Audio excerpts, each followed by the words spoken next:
Hey, what's going on, guys? It's me, ForTheV, back again after a bit of a break for the holidays. Once again, I'm in Magic the Gathering. So, today we're gonna start with a couple of packs to open. After this, we will, I don't know, probably just play a single ranked match, as I don't have a ton of time to play today. So, let's open these packs, 3 packs. Alright, we get Into the Royal. Return target non-land permanent to its owner's hand. If it was kicked, draw a card. That might be decent. Yeah, that might actually be really decent. Fisher Wizard. When it enters the battlefield, discard a card. If you do, draw a card. Not great. When it enters the battlefield, draw a card. We've got Kazwanda Do Stomper. Trample. When it enters the battlefield, return 2 lands you control to their owner's hand. Interesting. And then Kabira Outrider. Target creature gets +1/+1 until the end of the turn for each creature in your party. And this deals 1 damage to any target. If a permanent dealt damage this way would die this turn, exile it.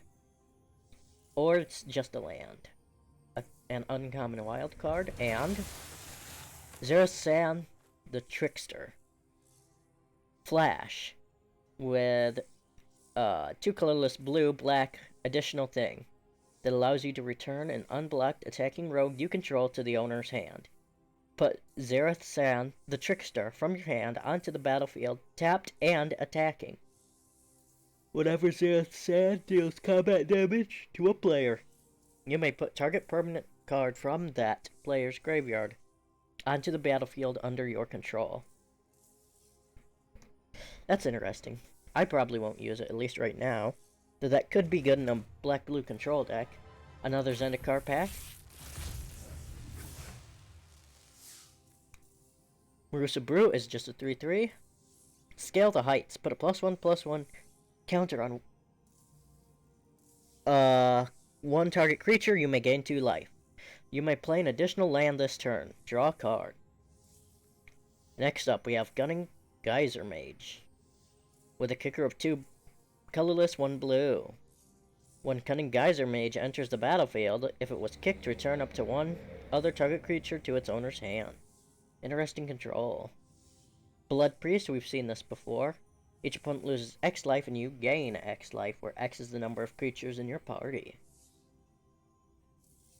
Tajuri Blight Blade, 1/1 with Death Touch. That only costs 1, which might be really good in a deck. Journey to Oblivion, 4 colorless, 1 light. This spell costs 1 less to cast for each creature in your party. When it enters the battlefield, exile target non-land permanent to opponent controls until Journey to Oblivion leaves the battlefield. Concerted Defense, counter non-target creature spell unless its controller pays 1, plus an additional 1 for each creature in your party.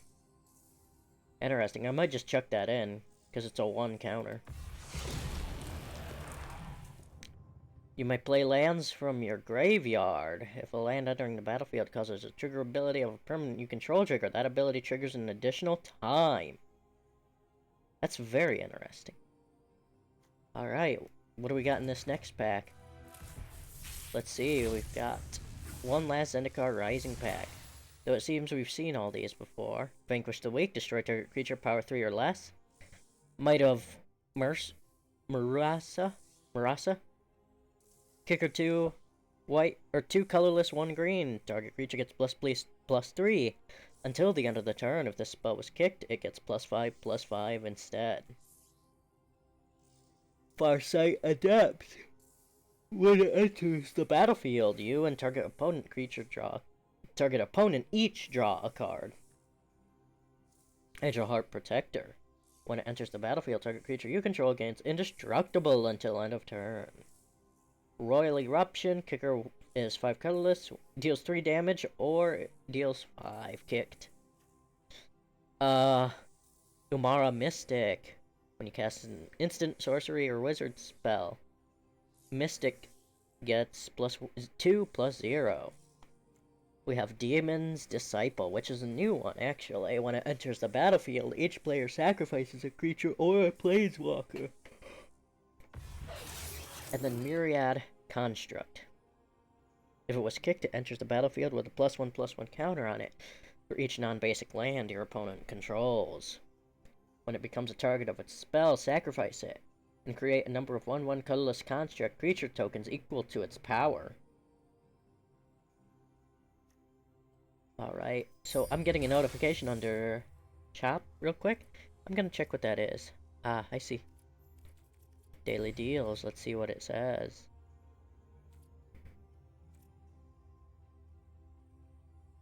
Interesting, nothing special.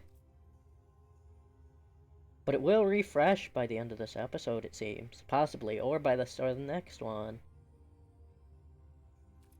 At any rate, I will just hop straight into a ranked match.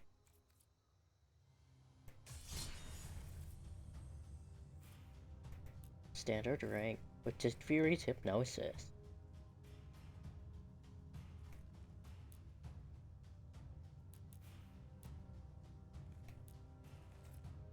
Alright, this Teferi's Hypnosis deck relies on Teferi's tutelage. Teferi's Ageless Insight whenever I draw a card. Except the first one I draw, I'll draw 2 cards. Master of Time and Teferi's Tutelage. Tutelage will start milling once I start drawing a lot, especially if I'm able to get Teferi's Ageless Insight out on the battlefield. Overflowing Insight is kind of an endgame thing if I do have a Teferi's Tutelage out or a Teferi's Ageless Insight and Teferi's Tutelage. Outside of that, I've got a couple Merfolk Secret Keepers, a Merfolk Windrober, an Overwhelmed Apprentice, Ruin Crab, some Opts, an Anti-Cognition. Oops, I clicked the wrong button. I apologize. A Maddening Cacophony, couple of Negates, Frost Breath, Graceful Glass for control, and then of course Teferi's, Nyx Lotus for some land, Evolving Wilds and Fabled Passage, and then 16 Island. Those Evolving Wilds and Fabled Passage are good because of Ruin Crab. So let's hop straight into some ranked play. I'll probably only have time for one game today. So, let's hop straight into it against my opponent, Ironic Juice.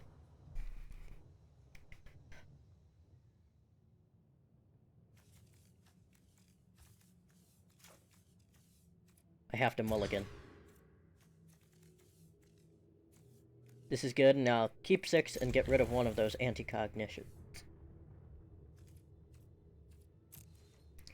What's hard about this one is that he might be playing mill as well. That's not good. I'll pull an island and shuffle my library instantly. That's the interesting part about this deck, is that it always gets shuffled. Like, every time I play one of these, it gets shuffled. Either Fabled Passage or Evolving Wilds. This is going to be a very interesting game. He draws something. What does he draw? This is very bad this early. Alright, let's see. I do have 2 mana to play Anti-Cognition if he plays something interesting, because he already has Ruin Crab out. Oh, he might be running a Rogue Mill deck. This is very bad. What has he discarded of mine? He has discarded one of my Ruin Crabs, but that's not a big deal. The rest of those cards, I have a couple copy of, except Maddening Cacophony. That's my main concern right now.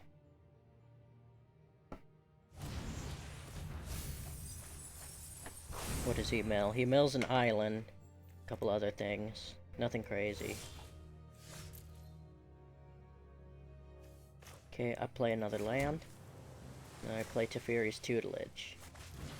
He shouldn't have enough to counter that, because he only has 1 colorless.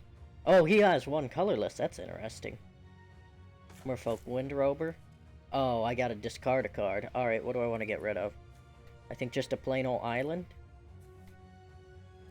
Yeah, plain old island. Alright, I draw a card, then discard a card, so that's what I just did. Next turn, I'll play Merfolk Windrover. Ah, he's gonna return that. Interesting.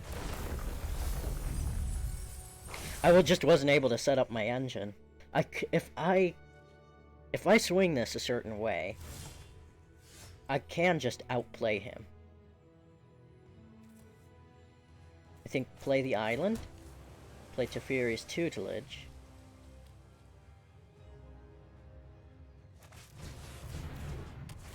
Right, alright. So then it'll enter the battlefield. That's dumb of him, actually. That's super dumb of him. I might get rid of my anti-cognition. Alright, that was dumb of you. Why would you do that? I still have a Merfolk, Windrover to get rid of. Commit 1. Now he can't see my hand. So what's nice about this is if he attacks and I block with this, I can, before it's dealt damage, sacrifice it to draw. And how many does he have in his... He only has 4 in his graveyard right now, though. Alright. So he does have all of these. Huh, interesting. Alright, so then we play a Fabled Passage to get more land out on the field. We activate it. To shuffle. Because these are now only their, fairy counterparts, the Brazen Borrower itself, rather than Petty Theft. So then we play that. It gets shuffled. We play, I think, Teferi's tutelage into Opt. Yes, that's my best bet right now. What does he have? He has stuff that he can play at instant speed here. How about you don't?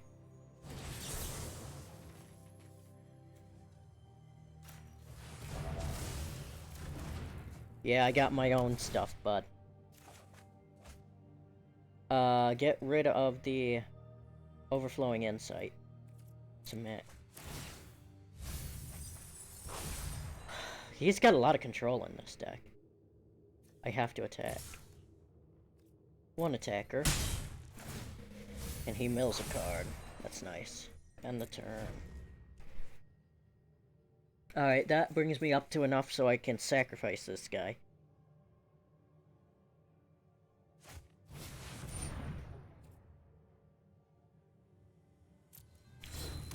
Where X equals 5. Alright, that's interesting. Yep, pass to attackers. Alright, what do I got? Because I can sacrifice him at any point. Does he have... Ah, he has reach, that's why. But he doesn't see... I don't think he notices the sacrifice ability. If he did... I play Teferi's Ageless Insight. Then I play Opt. To scry 1, then draw a card. I think the land is important right now. But then I draw 2. Oh, I should have gotten rid of it. There we go. I've got my mill engine running now. Now you're in trouble. To combat, I'll attack with you. One attacker. Next to blockers. Let's see.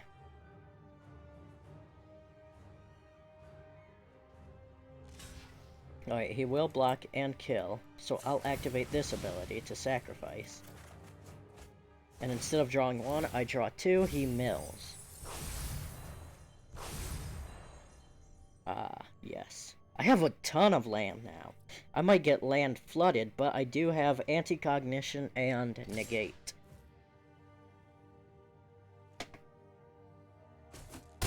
Alright, that's good. That's actually not bad, because it's only 5 damage. And this deck doesn't rely on damage. So he has to mill. Unless he has counter, or something to unsummon. So I play the island. I play the Merfolk Secret Keeper first as an adventure. There.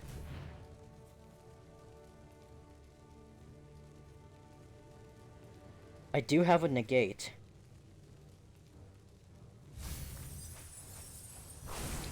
I then play it as a creature, which is just a 0/4 wall. Well, not even a wall, just a 0/4. Now I'll be able to survive another attack from his serpent there, which is good. It doesn't really matter if I lose land, because I still have 2 in my hand here, which is fine. Yeah, I block. It does have trample, but I really don't care. It's just a little extra longevity. And it'll help protect me if he starts summoning creatures. He is running a control deck. Very much so. So he is gonna get milled. I am going to play Ruin Crab. Hopefully he doesn't counter, because I do have an island to play alongside it. Alright, so now we're about even in terms of what we've milled. Alright, so now what? I do still have plenty of land in my bank. So I can play both Anti-Cognition and Negate. I'll let him go through this, just because I do have one more island in my hand that I can use to mill. And I should be able to end this here. So, how am I gonna play this? I think play it as island. He's getting really low. He's only at 15, I'm at 17. I'm in the lead here. And I have actually an engine that mills. So first draw, cast it as that. Targeting you.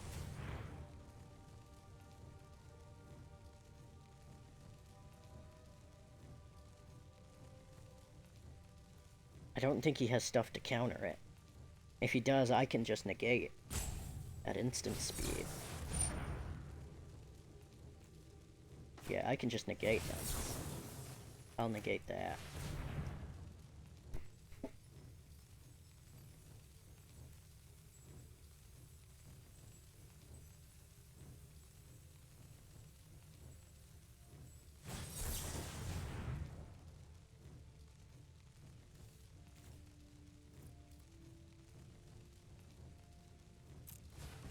Counter it. I negate that, and Merfolk Secret Keeper resolves. He is running out of cards, so then I play Merfolk Secret Keeper simply as a wall. No attacks. I can block this guy now. Safely. Very, very safely. How many do I have? Oh, I still have plenty of cards. Alright. With hexproof, that's not a concern, really. As at the start of the next turn, he dies. Alright. I'm all the way down to 8.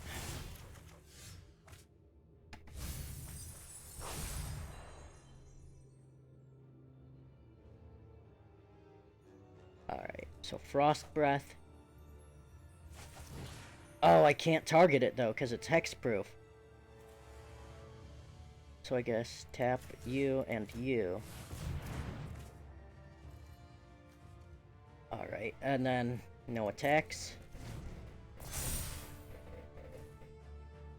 Ooh, interesting. I should have countered. Ooh, this is bad. This is really, really bad.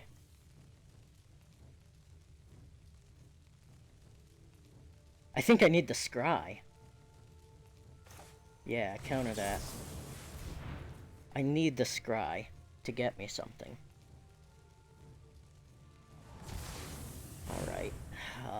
I can't...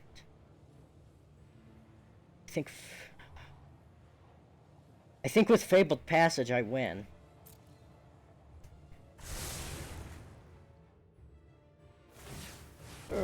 I don't think I win here. I think I lose this. Because then he just swings with, Kraken. Good game, man. Wow. Alright, that's interesting.